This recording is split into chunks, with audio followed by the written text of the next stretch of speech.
Guys, beer, sports. Join Sean and Brad as they talk about sports and share a beer. From the east coast of Canada to the west coast of the United States. Over to you, boys. What's up, friends? Hey, Sean and Brad, Guys Beer Sports, back at it. Season 2, episode 3. I think is where we are. I lose track. Sean keeps count. That's kind of our relationship. So, Sean, good morning. How are you? I'm great, man. How you doing?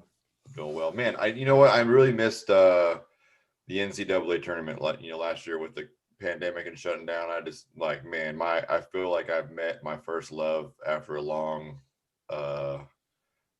distance thing again. Like, man, I'm fully invested in this tournament. I love it so much. It sounds like Sleepless in Seattle in reverse. Yeah, it's very similar. Yeah. Flat. Yeah. This is the best time of year for me. I love this. Is my favorite time of year. It's these, young college kids. They're scrambling around. They got these dreams, and they're all going to go be, professionals or burnouts or who knows where they're going to go. They're not going to be professional athletes, probably, right? They're going to be, doctors and lawyers and CEOs, and it's just a very small supervisors percentage. But watching them live out kind of like their dreams and the excitement of the whole thing is just fascinating to me. So I love all things about it. I forgot how much I loved it. It's kind of nice to have a year off, maybe for getting back to it. But anyway, all that said, I want to thank our friends at Flyers for always keeping us straight. I'm going to head over there here in a little bit when we get done here.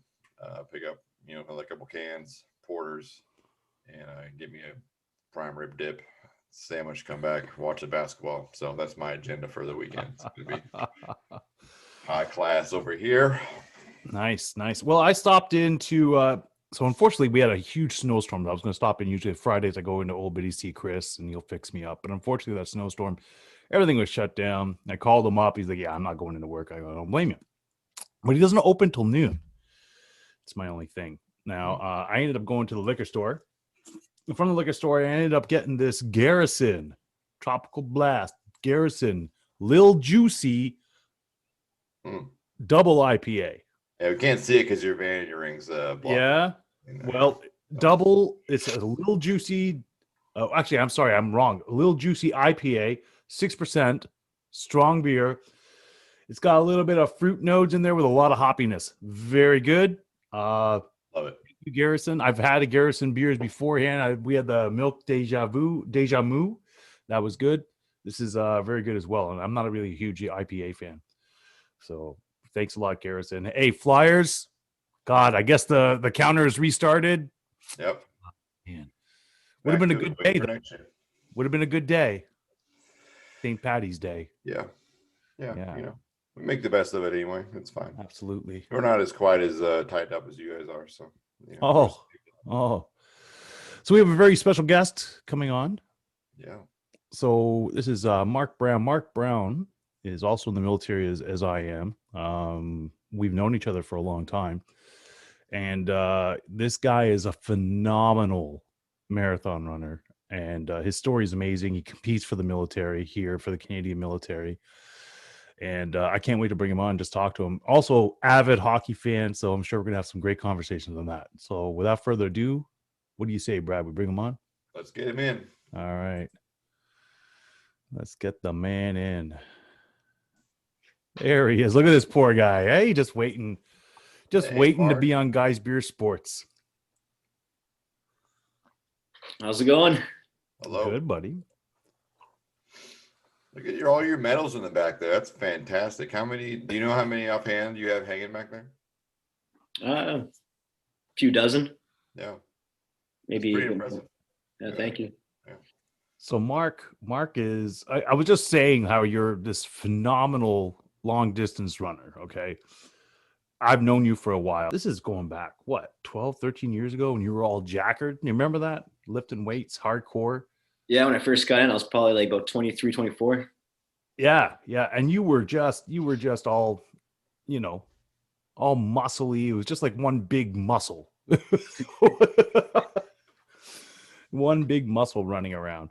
What made you change all of a sudden into long distance running? Well, it got to the point where I was lifting, 5, 6 days a week, Mhm. trying to do bench press twice a week, trying to get those extra gains. And I just felt like I plateaued. And I felt like no matter what I did, I just couldn't get to the next level. You were And benching what? It was like 285, I think, at the time there, right? yeah, it was close to 3. Like, Yeah. like I think the best I did with the person witnessing was 275 4 times. Yeah. So, could I gone more maybe? But yeah, I got to the point where I just started plateauing and I just felt like, I was always tired. My shoulders were always getting really sore. I don't know. I felt like I needed something to change. So then because I ran when I was younger, I ran for many years. Basically until the age of 18, I was running, quite often, playing a lot of cardio sports. But then I went to college. And when I went to college, I kind of, played a lot more ball hockey, did a lot more running. Sorry, not more running, but more weightlifting. Right. And it was kind of like the cool thing to do at the time. From 18 to 24, I just wanted to see how big I can get. Right. But then I got to the point where I was like, yeah, I want to try a different sport. So actually I went on a dive course and I ran a 1.5 mile run. It's like the 2.4 kilometers. And I did that. And I was pretty happy with the time. And I was like, oh, I wonder what I could actually do if I started training. What was your time just out of that, just out of curiosity? So I did just shy, like under 8 minutes. That's really good. That's really good. Yeah. So, I was happy with that. And I was like, like at that point in time, only time I was running was when I was playing ball hockey or, yeah, that's pretty much it. I ran maybe like a 20-minute warm up before I'd go to hit the weights and then maybe like a 10-minute cool down after that. But there was nothing like set in stone. Right. So then after that, I started training like really hard and I started, seeing like, what I could do for improvements, but I was still lifting the weights at the same time. So then I ran the Navy 5K that year. And fortunately, I was able to pull off a win. So I was like, okay, maybe there's something more I can even train for. So then I started going to nationals with the CF. And every year it's coming like 3rd, 4th. And there was something I was doing. And it just wasn't getting me to the next level. So then I cut out the weights because the weights were slowing me down because I was basically building with too much bulk. So then I need more like aerobic capacity to carry that muscle. So I stopped doing the heavy weights. I only did weights just in November and that was it. And then I was able to trim off a lot of weight. So it took me about 3 or 4 years to lose the muscle mass that it took me about 5 or 6 years to gain. And then once I started losing that, then I started, dealing with different coaches and, learning new techniques. And then from there, I just kept on going forward with that. How much weight did you cut off? So when I stopped with lifting weights, I was about 150, 155. And then I was the time I ran my last marathon, I was down to 129. Wow. So, yeah. I would never have guessed that though, Mark, because you don't look like a guy at 130. You look like, I always thought you were around 150, 160. So, well, see, it comes to like racing weight. Like, so if I'm racing for a big race, then I'm going to cut down just kind of like a UFC or a boxer. So that way I'm, much lighter, much more mobile. And then, and then once the race is over, if I'm not training for a big race, then, I'll gain it back and then I'll lose it again right around January. That's when I start trying to lose it again. Right. Wow. So when did it dawn on you that you should start getting serious about it, get coaches involved? And how did these coaches get involved? Did you reach out? Did they reach out to you or? Yeah. So when it comes to running, unless you're an absolute phenom, you're going to have to reach out for the coaches. Okay. Like if you're really good in so I ran in high school and elementary school and I was decent. I was like, middle range. But the reason for that is because I wasn't putting the time in. So I looked at a person I ran with. She was putting the time in. So like her whole life was just running. So she was like Ontario champion 4 years in a row, went to Texas Tech, all state champion, etc. As with me, I wasn't putting that same kind of time in. So, no scouts were like reaching out to me or anything like that. So I just went on and went to college. But then after when I started running again, I realized that, now I have to reach out because I don't have a name. Right. So I need to reach out and, try to get as much coaching as I can. So there was a coach that was in Halifax and his name was Cliff Matthews. And he was an absolutely fantastic coach. And I learned a lot of wisdom from him, a lot of philosophy. And then I felt like he put me in the right direction. Was there one thing that he said to you that has clicked for you that got you into the mindset that you could do what you do? Yeah. So the biggest thing I found with his words of advice was, it's not about your race tomorrow. It's about your race, next year. Always train for next year's race. Because when you're training for tomorrow's race, like basically once you get like 2 weeks away from a race, you can't get any more performance after that. Yeah, the work's already done at that point. Yeah, exactly. Yeah, that makes sense. Yeah. How long did it After take? him, I started to experiment with other coaches. Yeah. And I found coaches I liked. I found coaches, that I felt like it was good information. But and it's when I went to Mexico, I got an opportunity to train with the Kenyans, and this is where kind of. I remember you talking to me about this in SJSR. Yeah, keep going. Yeah. Yeah, this is what changed my whole philosophy on running. So before I went there, I was able to do quite well, like on like the military scene. But I felt like if I wanted to go CISM, so you got like national level for military, then you got CISM. So CISM's like, it's a whole new ball game compared to nationals. So I felt like if I wanted to get to that next level, I had to do the next level of training. Right. So I went down and I had a friend that was from Kenya, and he had a bunch of friends that were training in Mexico, and he introduced me to one of them. And then they said, "Oh yeah, come to our place." So I went to this town called Toluca, Mexico. And I took like a bus about an hour from Mexico City, and I meet up with a few of these Kenyans, and they're super friendly, super welcoming. And I did 1 day of training. And that one day I was like, wow, like this is how you train. Like everything I was doing before wasn't right. So then I booked a flight about 4 or 5 months later to go live with them for a month. In Kenya or? Well, in Mexico, but to train with the Kenyans and Ethiopians. And the reason why they train down there, because you got high altitude as well. Yeah. So it's also closer to the States, it's closer to Canada, so it's easier for them to go do the races. Mm-hmm. So I started training with these guys, and like some of these guys are like LA marathon champion. They became like 6th in Ottawa. That they had the around the Bay 30K record. One of the guys there who ended up becoming my coach, he was a world junior champion in 1999. So I started meeting these guys that like, some of these guys are like top level. Like if you were to compare them like for hockey, they'd easily be NHL, and some of them would be like Team Canada material. Right. Wow. So, wow. Yeah, basically, once I met a coach there, his name was Muli. So his name was Muli Pius Malenko, and he was world junior champion in 1999. So I hear everybody talking about how he was world junior champion, but then I actually got to sit down one day and I started talking to him, and I was just blown away because I looked at who he raced that year, and the guys he beat was a guy named Kenice Bekele and Mo Farah. So Mo Farah is the guy who won the last 5K and 10K at the Olympics back to back. Okay.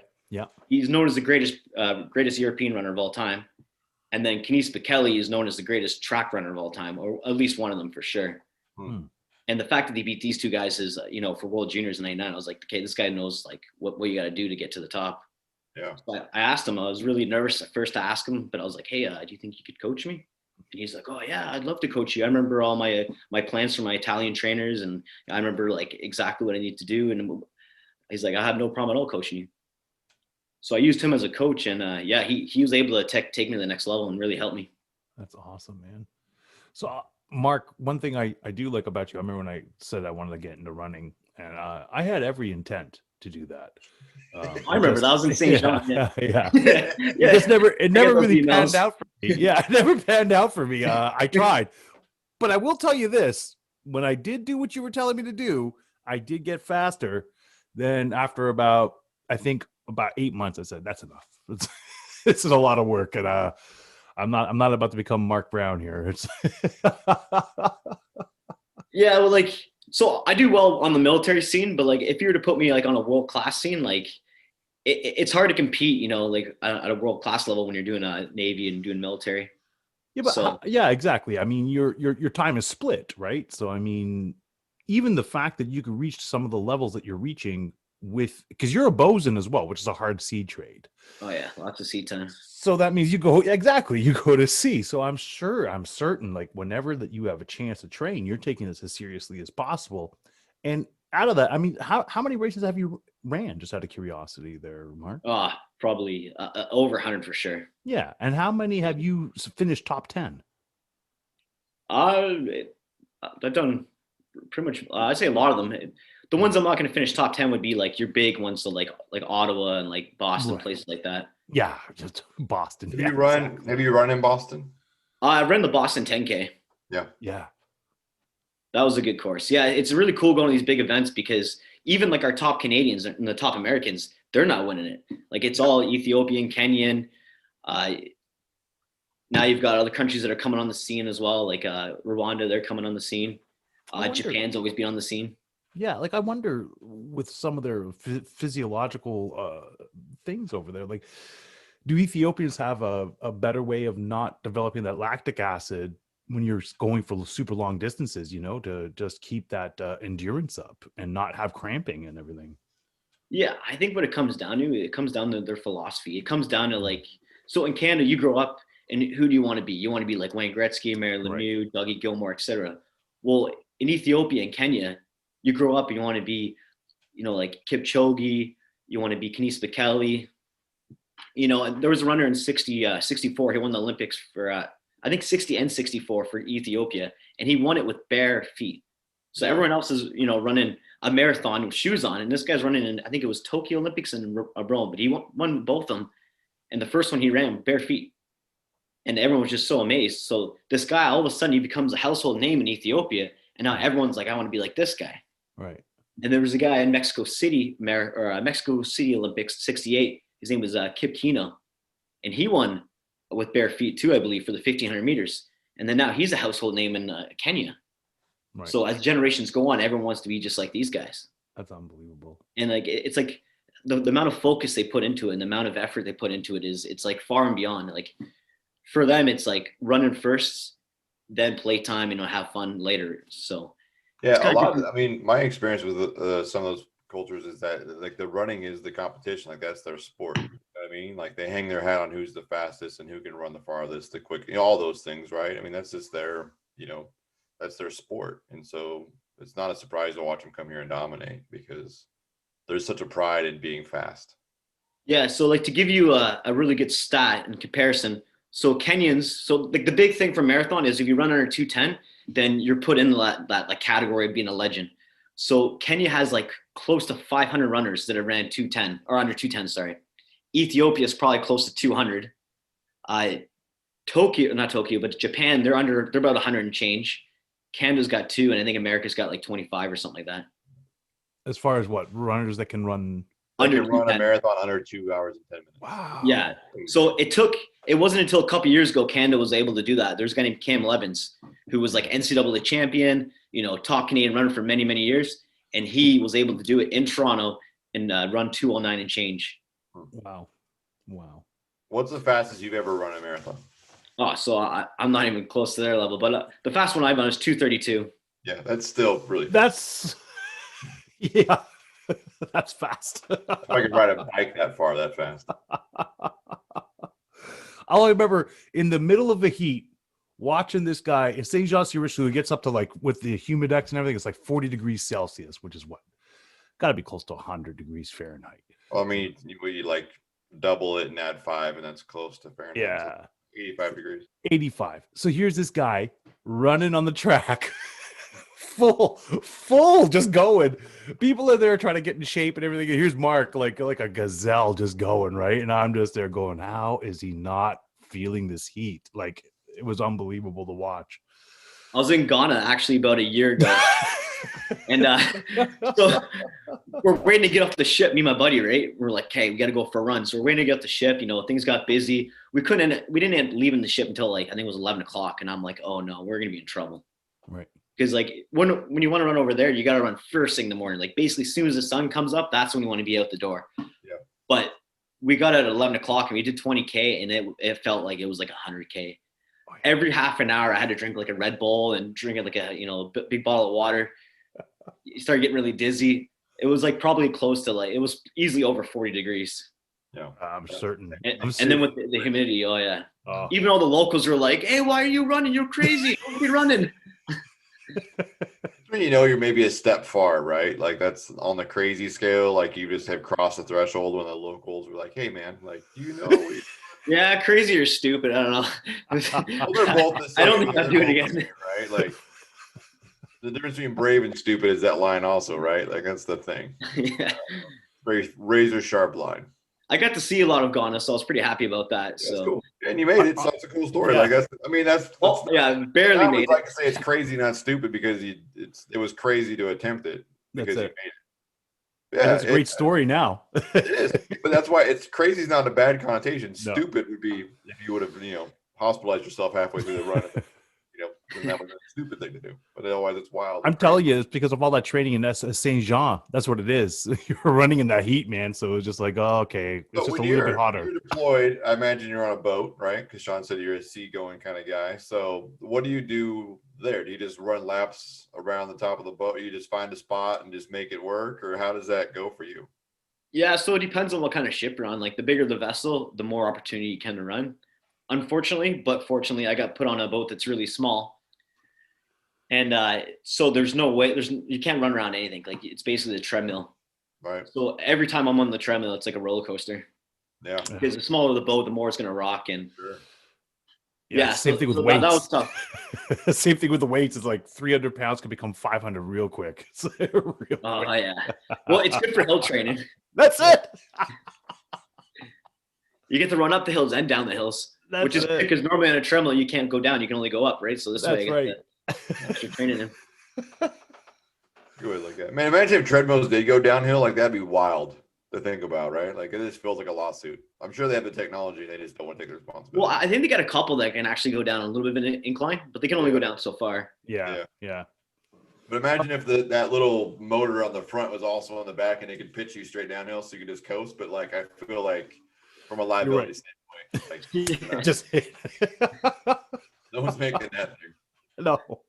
Yeah, I got a great business idea. You might lose a few teeth. What was the best waiver every time you get on it? That's it. What was the best finish you ever had, Mark? So my favorite one is I was in Chambly. Okay. So Chambly had this race. It was a 5K race. Chambly, huh? Yeah, there you go. So the guy he runs off, the guy who won it last year, he's back at the race and he's trying to win it 2 years in a row. So he runs off and I'm like, okay, I'm just going to wait behind and just, gauge and see what kind of fitness he is. Because every year, you can be in different fitness levels. So I felt pretty confident, about my fitness level, but I didn't know if he improved or not. If he improved, then he might have been faster than me that day. So what I did is I just coasted behind.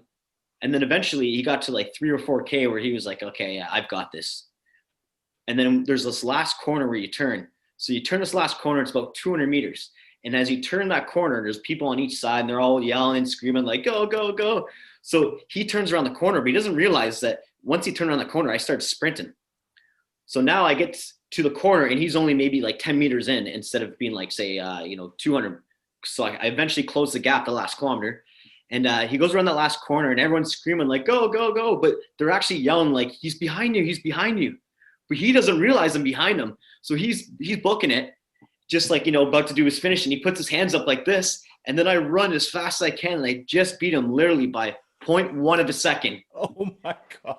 So there's pictures and it shows him like this with his hands up. And then you see his eyes looking over at me and being like, oh no. And my foot is just over by like, not even like half a foot. That's awesome. That's awesome. The closest I ever been to a marathon was volunteering for one. And the job that I got to do was to stand. My job was to like guide people down that last sprint, and it's where they funneled everybody and all the 10Ks, the 5Ks, and the fulls all came through. And man, I just found so much joy in like trying to get people to go when they were tired. It's like, hey, it's just 200 more yards. It's 200 more yards. And I remember this one big muscle bound guy was running through there and you could just tell he was just really struggling, and but I didn't have any compassion for him because he looked like he thought he was going to do better, so I felt like yeah. And so he was just plodding through and was getting on the end. And this lady who was in her 60s was coming and she was just really struggling. I go, hey, you see that guy right there? And she's like, yeah. I go, you can beat him if you go. And she you saw this spark and she took off and she did the exact same thing to him, to that muscle bound guy that you did to that guy. And it was still like a highlight of my life that she just hustled and gave it all she had those last few yards and check that guy. And he was so upset. Yeah. Well, some people take it to heart, that's for sure. Yeah. That's why you got to finish strong, man. You got to go. Like, that's the thing. The hardest thing for me for running is that I don't ever want to gas out before the end. And so I have a really hard time gauging distance. And so I've got a bunch left. I ran one 5K my entire life and I didn't have any idea how fast I was going. or I just was really nervous about not being able to finish. And then I saw the finish line and I had all kinds of gas, man. I passed like 60 people once I saw the finish line. Yeah, my buddy was like, "That you had that much energy left?" I was like, "I didn't want to gas out. Like it would have been so embarrassing to like have to stop." So yeah, the trick is like when you're running a race, you want to always like you go by your breathing. A lot of people they go by their watch, but if you go by your breathing, that like tells you like if you start breathing really heavy, well then you're going past your lactic threshold. Oh yeah, that makes sense. So if you're running it like so a 5K, you should be breathing like you shouldn't be able to have a conversation at all when you're running a 5K. When you run a marathon, you could probably have a conversation, but it'd be very like hard to get some words out. Yeah. But for a 5K, if you're having a conversation, then yeah, you're going too slow and you got to push it a little bit harder. Yeah. 5K is actually the hardest. I didn't train for that thing either. I just showed up that day and had to run it because I ran my mouth the night before. So I had no idea. This guy runs his mouth a lot here, Mark. He still owes me 100 push-ups there. I've been quiet about it. I just decided I'd bring it up today there since Mark's here. He could probably push out 100 push-ups right now on the spot. Just thought I'd bring it up. Brad. Do you want to see who can do the most push-ups right now, Sean? You or I? Is that what you're trying to push to? No, I won this bet. I'm not pushing for anything. You're talking. Oh, I know you want to see that, Mark. What is this? We'll get back onto this. I got something for you, Sean. You'll get yours. Okay, we'll get back onto this. I know what you got. You're looking for the next sporting event to do triple or nothing. I know that's what's about to happen. It's not even a thought. We'll go in zeros on this, and then we'll figure out something else. Whoa, go in zeros. You owe me 100 push-ups. You can't go in zeros. That's going zeros is paying up. We don't go. Okay. I don't do that. Not my thing. Hey, Mark, one more question here I had. A year ago, in October of 2019, so actually over a year ago, almost 2 years, a year and a half, you ran a marathon in Wuhan, China. I remember it was on Facebook. Yeah. Yeah, I was in Wuhan. Was there news at that point? Because I know that people were talking about it around December over in North America about this COVID-19, this coronavirus, right? Was there news about it when you were running there? And if it was, what was your feeling about it? See, at that point in time, it was October 29th, the day we left. And there was we didn't know anything about it. None of the athletes knew anything about it. It wasn't until probably in January, that's when I started hearing about it. Yeah. So I got an email basically from the medical staff of Wuhan, saying that we're not at risk and that, it'd be very unlikely that anyone had a possibility to catch it. But I thought about it because, I had 2 weeks later or 3 weeks later, that's when they found their first case. But if you think about Wuhan, they've got a university or they got 80 universities there, 1.3 million students. So the chances of the military members, getting it and then bringing it around the world be very, very unlikely. It'd be more likely that the students, that are coming from international that might have spread it, right? Yeah. True enough. And plus, if we're gone by the 29th and, they find the first case, 2 weeks later, then I don't know. There's a lot of conspiracy about it, and there will always be conspiracy. Yeah. We'll never know. But that's a good point about how large that place is. One of the things too, I have a buddy of mine that worked over there for quite a long time, and he explained to me how quickly he felt one of the reasons why that went the way it was is Chinese New Year also happened around that time, and so everyone from those giant cities, he's like, you can't even imagine how big those places are because we just don't have that kind of thing in North America, really, right? But all those people go home and they disperse back across the country, and so that's that's an agent for really anything of if you're talking about carrying things to the corners of the country, that's going to be it. Is a massive migration back home. So yeah, that's the way it works. For the sport event, though, they did an excellent job, putting on the event. And they definitely made us feel really welcome. That's awesome. Yeah. What's the elevation type there? Is that a big draw for a place like that? Do they have a bunch of elevation change? How does that work out? No, I think for elevation, it's probably around the same. It wouldn't be that high. Yeah. Just a bit more smog. Yeah. Just a bit more smog. Yeah. No, but Wuhan is a very beautiful city, they've got a yellow crane tower that you can go on, you can look around the whole city, and they've got an amazing subway system. The roads, it's they build a sector of the city before people even move into it. Mm-hmm. So imagine having a 200,000 suburb, you know, with all the roads, they got a sidewalk and then they got a bike lane already built, and then they build like the skyscraper apartments, and then everybody moves in. So Yeah. I don't know. I was pretty impressed with the city, that's for sure. That's cool, Yeah, man. their way of development is fascinating. Yeah. You know, it's definitely not piecemeal like it is here in North America, where we just tend to like slowly build out. They plan for their stuff. I just don't think that sometimes we just do a proper job just having city planning. You know what I mean? Like we just Oh, keep we doing- don't. And we 100%. Yeah. I mean, that's what I do professionally. Is some big development stuff, and so it's we don't do a good job of it here. Yeah. Not by any stretch. We never talk about your work, do we? Hey, Brad. It's usually our work that comes up. We never talk about Yeah. your Yeah, my work's boring. work. Mark, buddy. Listen, I'm so glad you took some time out in the show here to come and talk to us about all this. This is great stuff.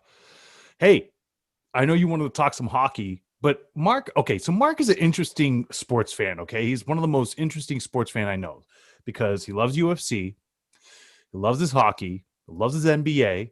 I'm not sure about football, like NFL football, but he loves. Mark is the hugest Premier League, I think, guy I know. Like, Liverpool's your team? Yeah, Liverpool's my team. Yeah, and they won, and I think that was more on the spot for Mark than it was for the NBA champions being the Toronto Raptors. I think Liverpool was up here, that the Raptors was right here. Although I did go to Jurassic Park the one night. The one night, yeah. So I got to experience the whole, Jurassic Park. That was good environment. But yeah, no, Liverpool unfortunately is not doing so well right now. But like last year and the year before that, they're hands down one of the best teams in the world, if not the best team in the world. Yeah, the Premier League is just a whole step above anything else. It's fantastic to watch. Yeah. I mean, Yeah, you the used to fans the take it to the Spanish, next right? level. Pardon me? Was it the Spanish league? I can't really.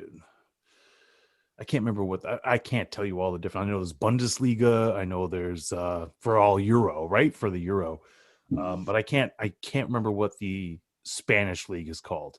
But they used to be one of the most feared leagues, right? Because there was a lot of like Juventa and. Well, Juventus is Italian, yeah. So you got Real Oh, Madrid. that's Italian. Sorry. So basically around like 1990, maybe a little bit earlier than that, the Spanish teams, they had a lot of money. They started buying all the big players. So you get guys like Michael Owen going over there, David Beckham, Steve McManaman, get Gareth Bale went over there. So they started buying all the British players. As before, the British players always stayed in the EPL.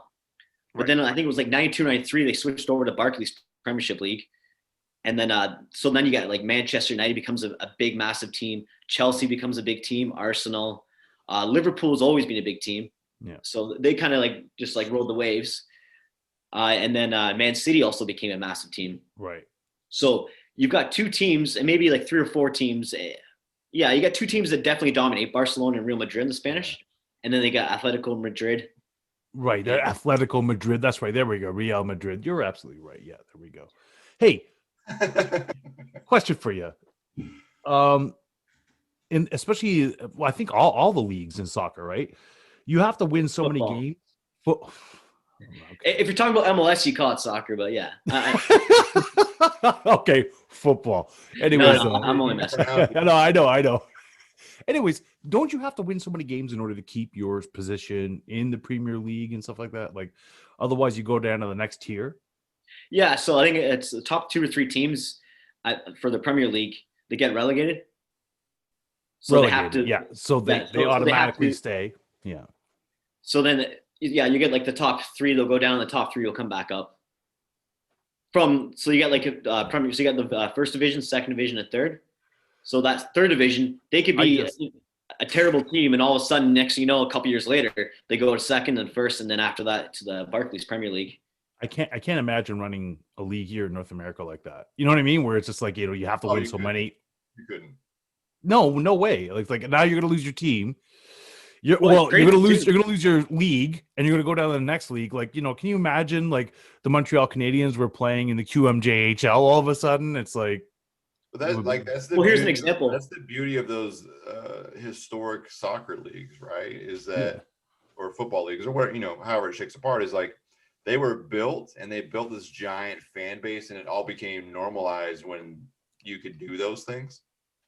You know, you can't do that now, right? But because it's so entrenched in their culture, you won't change it, and you shouldn't change it, really, right? But you couldn't build that now. People just don't have the threshold for it. No. Well, there's just so many teams, right? And that's the difference. Yeah.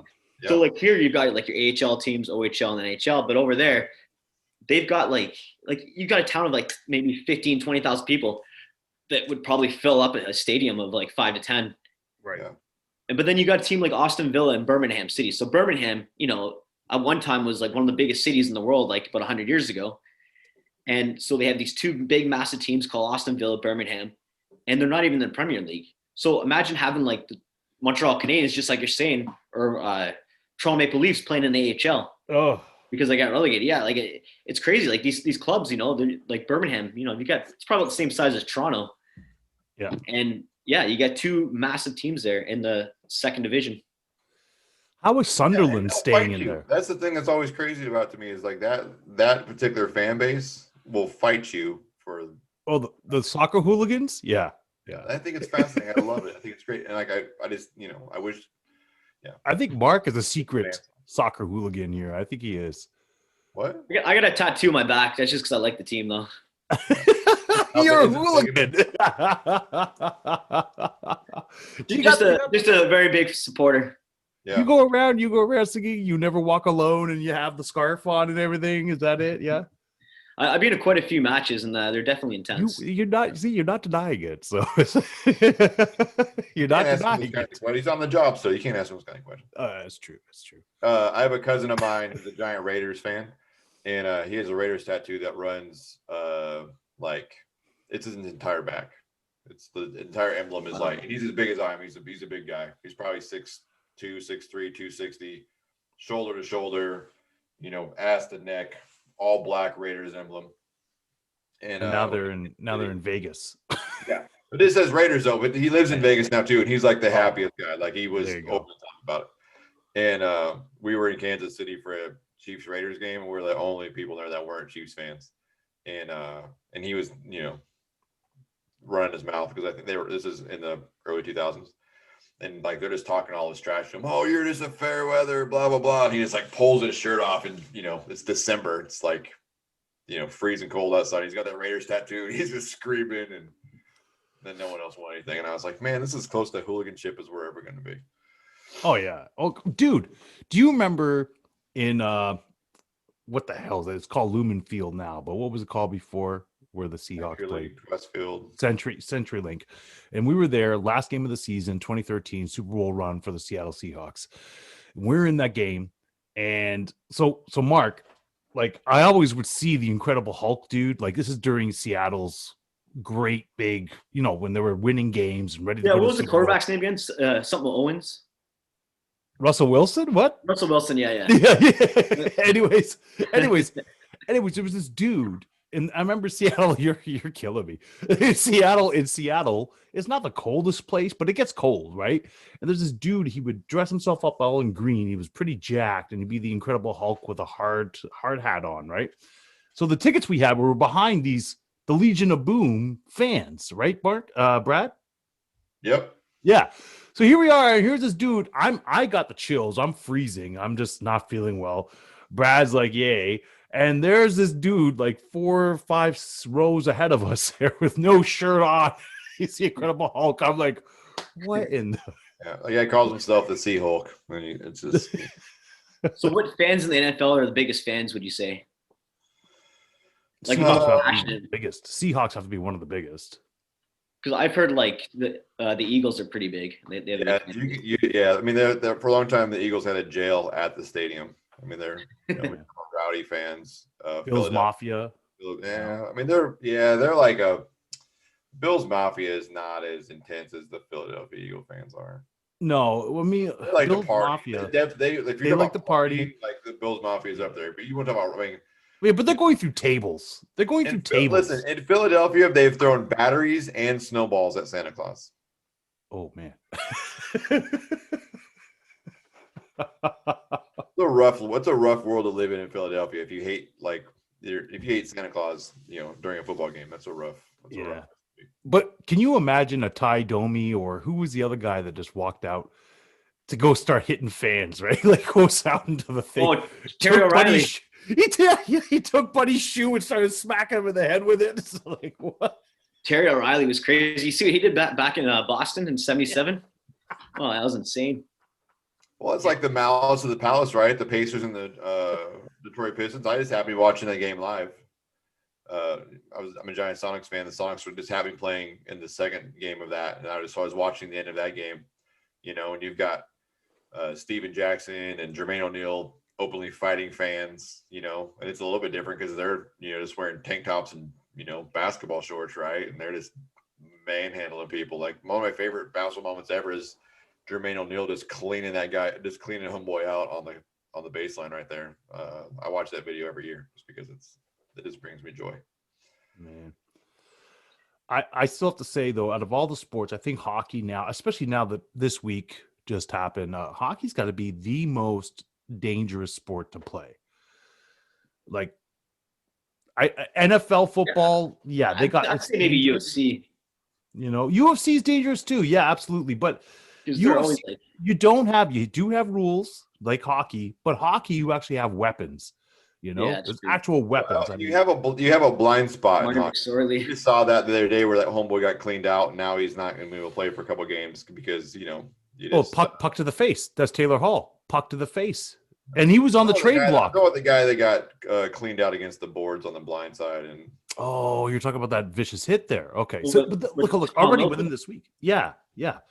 Within this week already. I mean, Taylor Hall, who's a premier talent, goes down to block a shot, takes it right to the face. And now he's on the IR list because it's just like, I mean, we shouldn't smooth over the fact there's that young Russian kid that took one to the face and passed away. That's where I was going with, though. Yeah, he was Dynamo St. Petersburg Junior League, and I guess from the neutral zone, Buddy took a slap shot. Slap shot ended up hitting him in the helmet, but those helmets in a slap shot. Come on, man. And that was on a Friday night. He took it, and then on a Tuesday he ended up passing away. So yeah. So I mean, that's the thing is like for me, hockey for certain has got to be one of the most dangerous. And then NFL, and UFC's up there too because I mean, especially if you have a ref that's just not paying attention, you're just getting clocked in the face. Even boxing, I didn't mention names, Brad. You don't need to because you jump on this stupid ass bandwagon all the time. Because I'm right. You're right. I'm so right. Mark, you watch UFC a little bit, yeah? Yeah, I was a huge fan when St. Pierre was around. Yeah. It's probably you and Sean. Listen, Mark and I, we know who the best is. Okay, so we don't need any education from you, Brad. All right, that's fine. Hey, Mark, what do you think of Herb Dean as an official? I don't really have too much of a comment on that. I don't really know him. You don't think? That's the guy who just fought. What's the name? Herb Dean. Herb Dean's an official. Yeah, he usually officiates the main events there, right? But he either calls them too soon or just lets the guy gets annihilated. Like, yeah, no, I'm not really too sure about him. I haven't really watched it in the last once St. Pierre left, I kind of stopped watching it. I find now it's too much of a dramatic show. Although I did like the Irish guy. What's his name? Conor McGregor. Conor McGregor, yeah. Well, I liked watching him. I didn't actually agree with some of his shenanigans, but he was funny to watch. He's very entertaining. Yeah. He's on one again right now, actually, so that's fine. Yeah, he's getting ready for another. Done well for himself, that's for sure. Yeah, absolutely. It's interesting going because when I go to these competitions, I'll meet a lot of the Irish runners. And when I was in Wuhan, I met a boxer, and he was an Irish boxer. And he went to nationals and like all those level competition. And he actually knew Conor McGregor quite well. Interesting. Yeah. I'm telling you right now though, buddy, I don't want to go into it. You're the one bringing it up about Herb Dean. I want to move off from Herb Dean. Everybody knows what my opinion on Herb Dean is. It's not going to change. You're not developing any sort of case for him. Just like you're not developing any case that George St. Pierre is should be mentioned as one of the greatest pound for pound fighters of all time. But people don't want to end up talking about that. That's fine. I say a lot of people say Silva is one of the best too. I disagree that he's the greatest. No, yeah. I mean, I think that's just my my own bias coming up being Canadian, but you could definitely breathe them in the same sentence as Silva, as John Jones, as Habib Nurmagomedov, as all those guys. You could Absolutely. breathe them in the same, I don't think Conor McGregor is the same. I think Conor McGregor is a great showman. I just don't think he is the guy that, because if he goes to the ground, he's horrible on the ground. Forget about it. He's terrible on the ground. Conor gave his belt up too easily to be one of the greatest. You also have to give credit to the other guys too from when it first started, like Renzo Gracie, Hoist Gracie, Shamrock. These guys are fighting like all different weight categories when they first got. Yeah. Ken Shamrock's a bit of a joke now, though. Nah, yeah. Well, I like Randy Couture, though. He was awesome. Oh, I love Randy Couture. And then my favorite, actually, for a long time, was Vitor Belfort. Yeah. He was a good one. Man, I feel like he got a rough shake at the end. But that kick in the face from Silva just. I remember watching that in Boston. Yeah. We got off the ship, and then them letting him be on that TRT and then taking him off it just didn't do. That's a rough sell for anybody. And then to see anything, competitively like that was, man. So as you can tell, Mark is a fan of the greatest hockey team to ever put on jerseys. Toronto Maple Leaf fan, just in case you were wondering, not the Habs. We've been having a bit of a rough go here this past couple of weeks, eh? Yeah, it's been really tough. A lot of people are saying it's a D. Some people are blaming Anderson. I don't know. I think you lose as a team, right? So you can't really just blame one position. But at the same time, maybe we have to get another big D man. Yeah, but here's the thing, though. This is what I keep hearing right now from Dubas and all the boys at the camp there. They're looking for another forward. They're looking for more scoring. They're not looking for another D man, which would make sense to me. But the thing is that you have a guy like Johnny T, who's making what? He's making an absurd amount of money. I think he's making close to 10. And he only has, I think, 10 goals this season. It's absolutely ridiculous considering where he should be at and what he is producing right now. But he's also older than the rest of the young kids as well, right? So he came in after his rookie contract, after his initial signing, and so became the free agent, finally not a restricted free agent, and we ended up picking him up.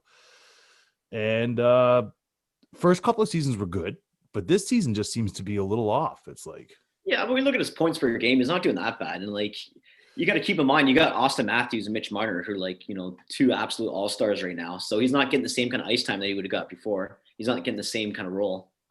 But he is getting ice time, though. It's not like, you're not getting any ice time. You can't put them all together on one line, right? And so granted, I mean, it's not like he doesn't have somebody there too with Nylander in order to play with, but Nylander's been garbage as well. It's just been.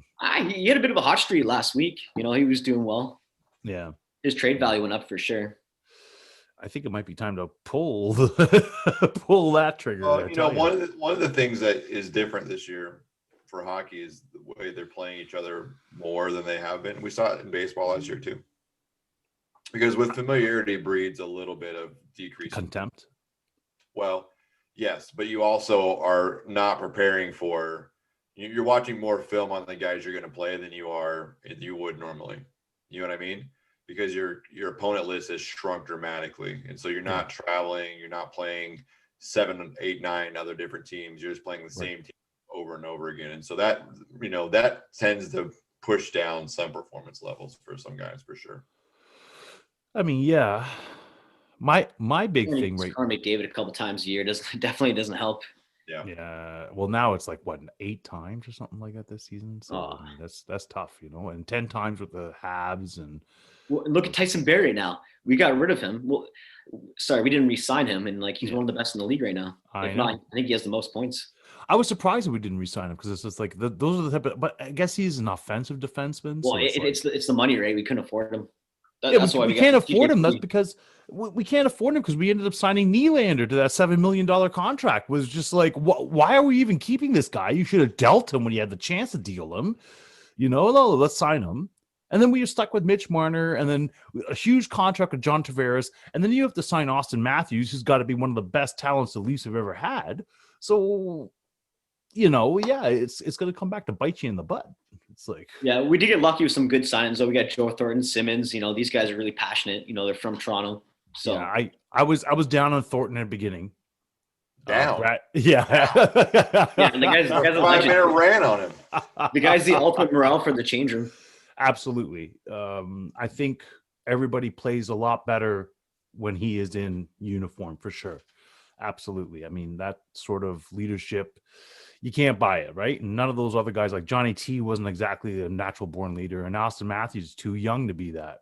So, yeah. I don't know. I think we're not giving John Tavares enough credit. I think he's a fantastic player. I think he's just having a bit of a slump. But like, if you look what he brings to the table, he's very professional the way he speaks. He held his own. He's not. It's one thing to be in a slump. It's a whole different thing to be in a whole season slump. But so here's the thing, right? He's not scoring goals, but he has 26 points. Yeah, you know what I mean? Like 26, in 33 games or so, 34 games? That's I mean, it's not terrible, but this guy is primarily a goal scorer. I don't know. But I hear what you're saying. I hear what you're saying, Mark. But the thing is, it's all four lines are producing, and that's the difference, right? Yeah. It'd be different if the other two lines, like third and fourth line, weren't producing. Then he has to step up. Freddie Anderson lets in that questionable goal, like always near the end, where it's just like, what in the world's going on? And then, I mean, it's not his fault, right? Not all of it. But there is that guy that, will make that save. That's why you got people that are Stanley Cup champions with a Vasilevsky, with, you know what I mean? Like, I'm not trying to put this on anybody. You're right. You win as a team, you lose as a team. But the very fact that you were looking at Taylor Hall, like the Leafs were looking at Taylor Hall legit. Because Taylor Hall right now will probably be an easy trade to make. Yeah, but he's too hot and cold. That's the problem. Like, don't get me wrong, he's one of the best players in the league when he's on his on game, but he has one good season, then he has a couple seasons that aren't as good. And then Mike Babcock is on the apology tour right now. Like, just yeah, it's like everywhere I turn, I hear about Mike Babcock and how he admits he did this all wrong in the dressing room in Toronto, and how he would do things differently. And I hope he gets a head coaching job, because John Tortorella, probably America's #1 head coach. That's why America loves him, because the guy is crazy enough to go fight a whole team, That's how we like our coaches. We like them. Yeah, but a lot of the guys like him too that play for him. Yeah, that's true. You know what? He's a player's coach. Absolutely. You're absolutely correct. Like, Max Domi, talked about how he liked him not too long ago. Yeah. Max Domi, I mean, man, Montreal's feeling that one. I don't care. You got Anderson. That was a great trade for you. I don't know. If you look at points right now, like Anderson, he's got like 13 or 14 goals. I don't know. I think he's holding his own. He's bigger presence. He is a bigger presence. That's exactly it. But Max Domi was like a heart and soul. That's the whole reason. Anderson fought Milan Lucic the other day. Like not too many guys want to stand up to Milan Lucic, but Anderson, went toe to toe with him. You can tell me that Max Domi, son of Ty Domi, is not going to stand against a guy like Lucic there when Ty Domi stood against Bob Probert? Like, yeah, I don't know. I think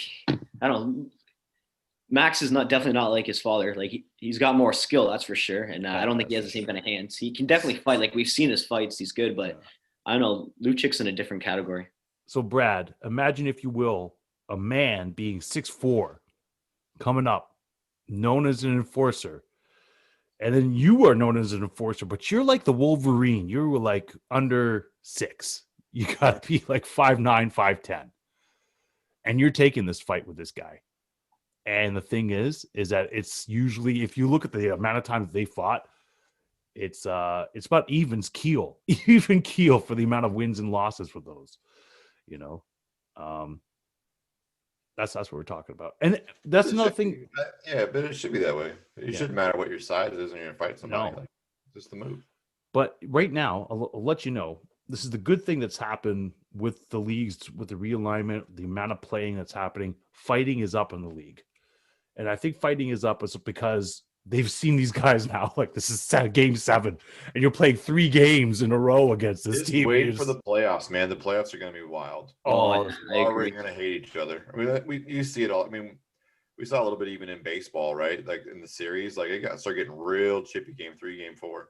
Yeah, you started seeing guys throw at people and trying to fight, and that's that's the world of baseball, which is not known for its I mean, it has this testosterone because they like to inject it to hit home runs, but outside of that, it's not really a macho sport like hockey is.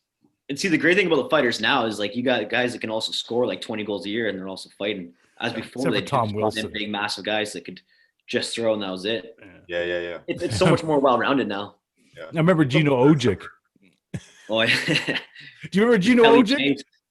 It's like he could barely skate. It's like, Oh yeah, that guy was just there. He was just there to fight. That's all. I mean, That's that's what it used to be back in the day, right? Is you had that one guy Protecting that the like bird.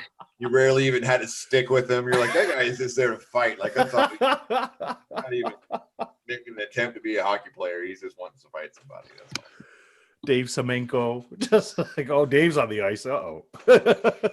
Dave Schultz. Yeah. Stan Jonathan, he was another tough customer.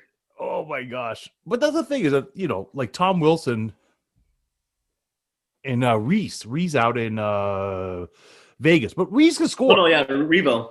Yeah, he can score. But that's an enforcer if you've ever seen one, though. It's just like, you know, Tom Wilson's another one, too. It's just like, those guys are scary looking. Like, you know, even the Leafs, you know, we got Simmons, and Simmons, he can throw down. Oh, yeah. Simmons can throw. I like watching him fight. You know, he's very quick. Like, he's not as big as those guys, but you know, he's definitely tough as nails. It's from growing up in Scarborough. There you go, man. Scarborough. Yeah.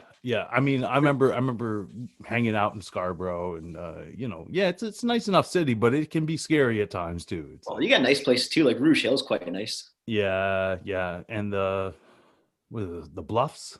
The Bluffs, yeah. Yeah. And then if you keep going, you know, you go into like the beaches, and the beach is quite nice. Yeah, the beaches are quite nice. Yeah, absolutely. But that's the thing about Toronto, though, is like there's a whole bunch of nice, and there's also a whole bunch of like darkness as well. And it's just like, yeah, you get that in every city. Any city, That's exactly. called the city, Sean. That's any city. I just said that. It's like any city. Well, unless you go to Scandinavia, it's like everywhere is just nice. They don't even have jails there. They have to close them down because there's not enough people committing crimes. Yeah. Where's this? In Scandinavia, like In Sweden, Scandinavia, There you Finland, go. Denmark, Norway. Man. Yeah, my mom's from Norway. Their family back there, they're all like locked doors. Like, what do you mean you lock your doors? Yeah. Although, wasn't there like that's a whole different. I have to bring a metal friend on about that whole entire metal murders that happened there in the late It 90s. happened off there. That's when they left. Yeah, They it was were- like they were late probably 90s. absolutely- Yeah. Yeah. Everybody's got a weirdo somewhere living within them. Yeah, absolutely. There's one for sure on the screen right now.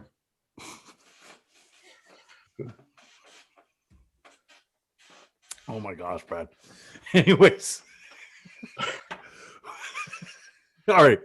What's everybody thinking right now? So what are you thinking now about Russell Wilson, Brad? What are you thinking about Russell Wilson right now? What are you thinking about the whole entire Russell Wilson sweepstakes? What are you thinking about Deshaun Watson right now being accused of sexual misconduct?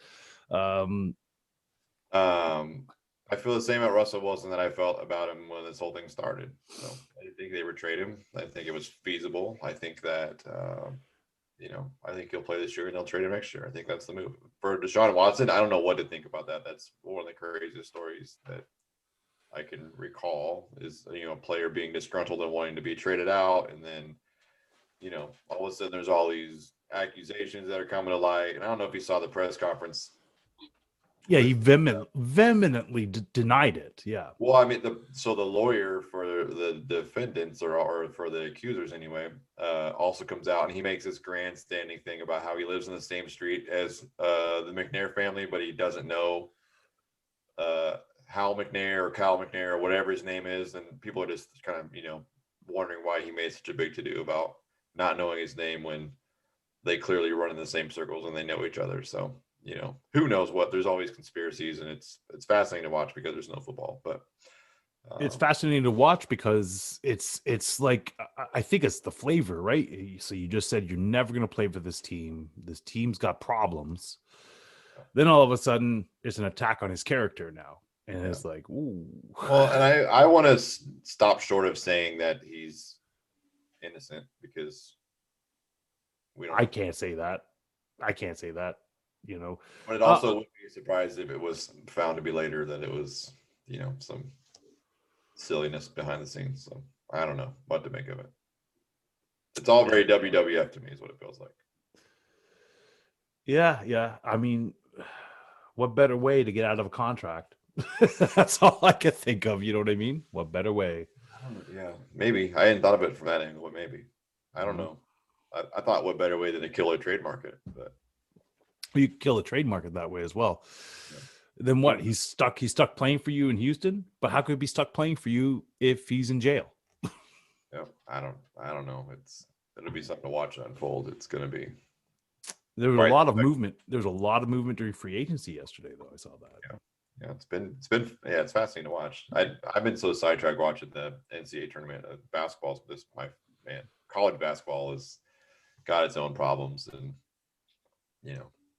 I feel like they take advantage of the athletes and those things, but I still can't stop from watching it because it's. What was the story about the it's Fab just Five? fun competition, right? What? The story about the Fab Five. Yeah. To me, yeah. Yeah, I think I typically won't buy NCAA team gear because I don't want to support a university that won't support its players. I for damn sure would never buy a jersey with someone's name on it that's not going to see any money from that. But so Mark, like the thing is that you had like a Chris Webber and Jalen Rose, and I forget who else were. You know part of this the Fab story, Five. Mark, at all? I'm not just sure. I know who Jalen Rose is. He played for the Yeah. Raptors, right? He did. So there's these five highly touted high school basketball players that go to the University of Michigan, and they're called the Fab Five. They're one of the first like freshman starting fives to kind of take the basketball world by storm. And they weren't able to go out to like McDonald's without like pooling their money and all eating off the dollar menu. And there's a story about them one night, being cold and hungry, and the cafeteria was closed, and they were walking to McDonald's to pool their $7 together so they could all eat. And they walk by the store by the arena there, and all their jerseys with their names on them are in the store in the front window selling for $85 a piece. They're like, man, we don't even have $7 between the five of us, and like they're making all this money off of our off our name and our likeness. And so Zero compensation. Yeah. that becomes real difficult. And so that's just the NCAA as a whole. All their sports are kind of. That's kind of like, it reminds me of indentured servitude, where it's just like, like if you just keep playing this game here, we're going to promise you entrance into a league, or, you're getting a free education, that's the or what have you. And they give you, your gear, and they feed you and those things. Now, I would say that the NCAA today is different in that world than it was back in the mid 90s. From a care of athlete, but it's still not this. It's not equal. But right? let's face it. If you are a top prospect, right? You're not studying to be a lawyer. You're not studying. You know what I mean? You're just going to university, you're getting a degree. Yeah. Could be, I don't know, general arts and science. But the thing is that you're expecting to be either a top prospect in one of the leagues, or what have you, and then you get injured, and then the university that was there putting you through has made all this money off of your jersey, but now you're injured. Your career is done. You haven't even started in the pros, and you're done. And then your scholarship is done, and all that is done. It's not right. No, it's terrible. And that's the thing. It's a real thing. I mean, there's a guy now. I wish I remember where he played for, but he has a company that he can't be affiliated with, or he loses eligibility. But they make real money marketing something that he developed while he was in high school. And if he was to be associated with that company officially, then he would lose his eligibility, not be able to play sports. And so those are just real dirty, dark things. I don't know how we got on this topic. I wanted to not be here, but here we are. But we are. It was your alley pissing conversation. Is that it? That just brought us over there? Fun things like fighting and hockey enforcers, and then we went down to robbery and alleyway. John, I got a question for you. Yeah, let's hear it. So, if you could trade Nylander, who would you trade him for in the league? Oh my God, Like that's a good question. I am not the GM of the Toronto Maple Leafs, but I know I would trade. Like you are. I know I would trade. I would trade for a top 4D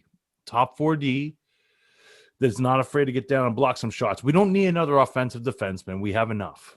So you got to look at the teams, right? Like they're at the bottom, because any team that's at the top is not going to want to trade their defenseman. Exactly. So Totally. you agree. got teams like Anaheim, LA. It'd be amazing if we could trade. LA's got some great. Yeah, I don't know what would it it'd be take so to hard get Doughty. Because I would go for Doughty too. probably He's these old. Two players in a draft pick, I'd say. Yeah, he's old, right? So I would go for Yeah, Doughty. He's 31, right? He's got another 3 or 4 years left. It's just his, Yeah. he's getting paid big bucks though. And let's face it, Kyle Dubas just came out 3 days ago saying that, hey, we're all in on this season. Like, I don't care. I think they could take the Leafs to the next level. That's exactly. He said prospects, they're free game. Everybody's free game. So to me, he's saying, like, he's pulling Masai Ujiri saying we're all in. You know, great gamble. Now you got to be able to get. And the thing is that Kyle Dubas was brought in almost a decade ago as their analytics guy, and he's risen up into this now as their GM. And to me, they should have just kept him in analytics. It's like, I don't know. I mean, now you're dealing with real players, real money.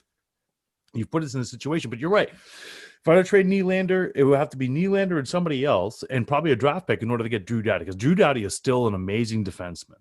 You know, amazing defenseman. I would love him here. Can you imagine? Yeah, like he's definitely, and in his prime, he's top 5 in the world. Absolutely.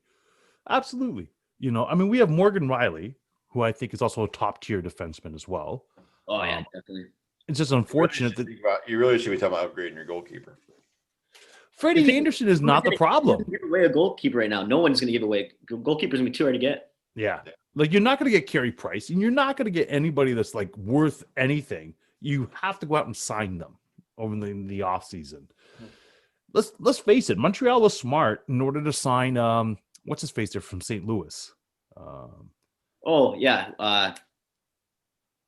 yeah. He played 4 years ago for Lewis, and then Bennington took his position. Yeah, that's right.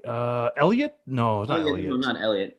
Not Elliott. I can't remember who it is, but he's a starting goaltender anywhere else, and here he is as the backup for Carey Price. And Carey Price looks amazing this year. His numbers are off the chart. You know, it's unbelievable. Freddie Anderson, I don't know, man. The thing is, are Carey Price's numbers off the chart? Like, I don't know, like if he's getting the numbers. 2.65 goals against average. That's actually pretty darn good. He's gone through some patches though. That's a problem. That is true. But that's also, I mean, let's face it. Yeah, Victor Mete, your top defenseman is Shea Weber. Shea Weber is he's not on the uptake anymore. He's on the downtake now. And Mete and a few other guys. I mean, your defense core is not exactly stellar in Montreal. What? I disagree. I like Petrie. You know, you got Petrie is top tier. Definitely. Right now, he's definitely top 4 without a doubt. Wow. You got to look how many points he's producing. I think he's like in the top 5 right now for points for a defenseman. Wow. So he's an offensive defenseman, but is he actually doing anything in order to help Carey? Yeah, but you've got other guys like Shea Weber that. Victor Mete. I don't know. I hear what you're saying. Jake Allen was the guy from St. Louis you're talking about. Jake Allen. That's the guy. Yeah. That's the guy. Yes. Yeah. He was clutch a couple years ago, and then absolutely Bennington took his position. Yeah. Well, Bennington ended up winning a Stanley Cup. I guess you do that, you're going to keep your job. Man, Brad, you look so disinterested in hockey right now. Brad is still waiting for his Seattle Kraken to come in there, and then we're going to hear a lot from Brad, I think. Yep. Give me the move. Man, what do you think of Major League Baseball so far right now? I mean, I know it's just Grapefruit League, but Jays look good. Seattle, it's kind of like, 50-50 ball. Yeah, that's how spring training always is for Seattle. Kind of, I'm looking forward to watching the Jays play. Those additions, it's going to be. Yeah. I mean, I'm sure George Springer can teach him how to cheat, just like he taught everyone. He'll score some runs at home for sure.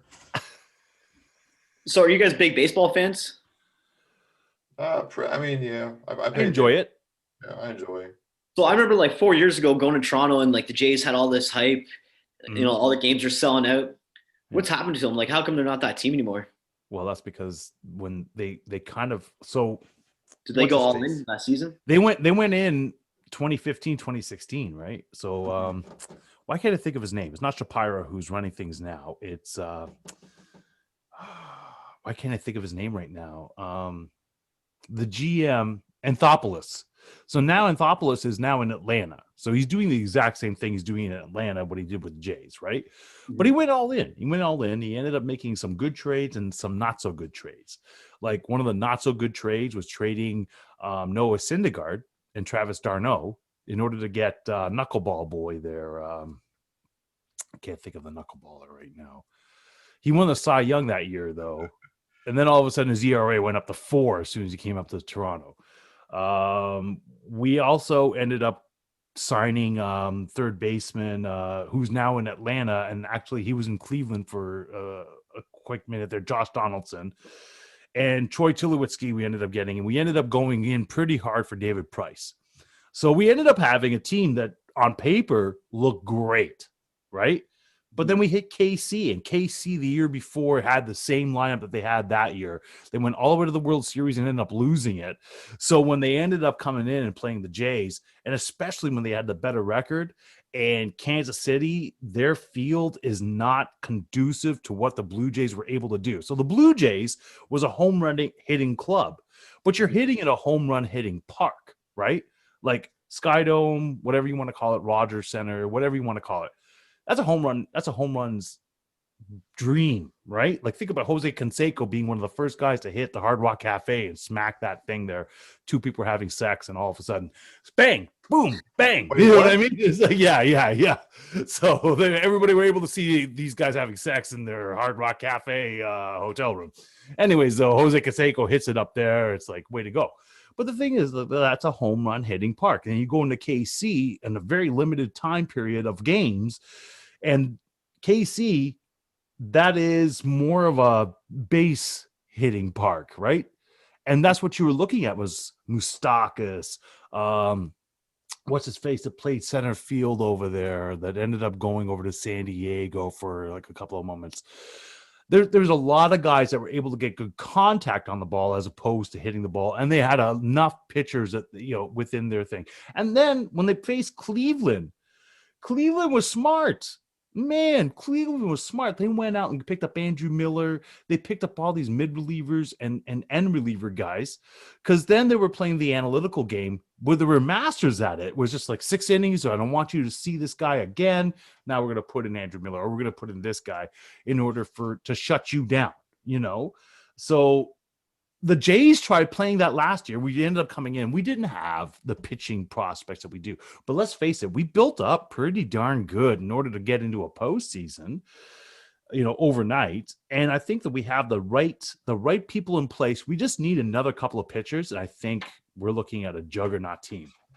They went all in 2015, but they've done well to restock what they had. And the last couple of years have been let the young guys play and getting some major league at bats and kind of getting used to the show, and they're ready to turn on and go. I think that they're probably one of the favorites in the AL to do. You have to be when you think about the Yankees, you think about the Red Sox, you think about Tampa Bay. It's like Tampa Bay. Weren't they worse to first last year? Like you got to be like that's some legit hitting. And that's the thing is everyone falls in love with that long ball, and that doesn't pay in the postseason. We've learned that over and over again, right? So.